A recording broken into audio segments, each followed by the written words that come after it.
Should I be worried? I think the helmet's gonna bite me. With the Generations Legacy line really expanding outside the majority of Generation 1 characters, one of the most iconic series of the early 2000s was the first chapter of the Unicron trilogy, that being Armada. During Legacy Evolution, both Optimus and Megatron returned. The powerful commander of the Decepticon forces, Megatron arrived to Earth to take on the Autobots for control over the Minicons. Megatron's ultimate goal is to reign supreme as the most powerful commander there ever was and to rule over the galaxy. Megatron transforms into a super futuristic, heavily modified tank. The original toy had a bunch of gimmicks, latches, sliders, and ports for Minicons. It exploded with compartments and stuff.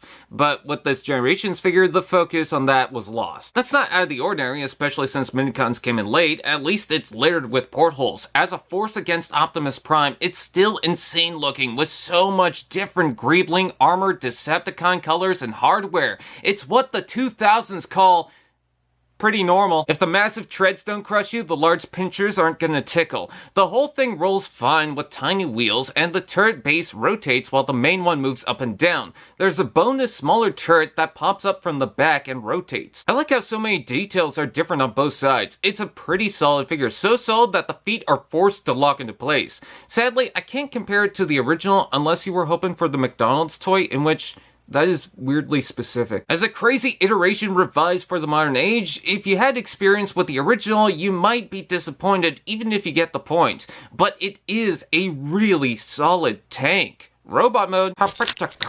For the most part, the transformation is straightforward with a few tricks here or there, though I'm disappointed the face cover isn't on a slider. They gave us the detail as a tease, but he does look big and imposing enough to take on Optimus Prime whether he's small or big. There's something so military, menacing, and arrogant about him. I love the hulking boots, the wide chest, the tall shoulders that make Ultra Magnus sad, the splash of orange, purple, silver, black, and the silky smooth strong abs. Oh, I have feelings about this. As for the cannon, you can position this however you like. I usually keep it up, but with the stopping point, I like it down on the side too. It looks like he went into a sword fight with the tank cannon. As a nod to the toy, the one hand is open like a claw, but he doesn't have the knife. I don't know how, but they managed to make these horns look not ridiculous. It's like a giant horn beetle, but the helmet and face itself fits this very serious tone. The horns do slip out a bit, but they slide right back on. I guess you could shift them forward like the show. Did someone say articulation? Ball joint ahead, shoulders out and in, forward to back rotation below, elbow bend, wrist rotation, waist rotation, hips out and in, forward to back rotation below, knee bend and foot tilt. While most of the joints are pretty strong, and without the gimmicks of the original toy, it's the highlight of the figure, however, the shoulders don't move forward with the arms. The panel helps get out of the way, but this also tends to slip down often. I could use it, but it gets annoying. Let's take a look at the accessory. The front of the cannon can plug onto the arm to change it up, but leaving it on the back, you can swing it under the armpit.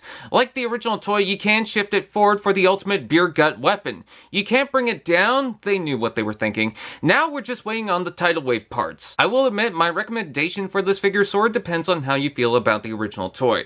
The gimmicks of the original is not the intended purpose of this toy, rather just to make a solid figure that can properly be posed. But since a lot of people who like the original figure adored those gimmicks, I think it comes down to if you're missing out or if you like the look and want a solid modern take. I like it, and I like it even more than the Combiner Wars repaint, if anyone remembers it. Judging by his face, he looks like he's always going to be disappointed. And I don't know if that makes him hotter. Allspark TV. Now that's just prime.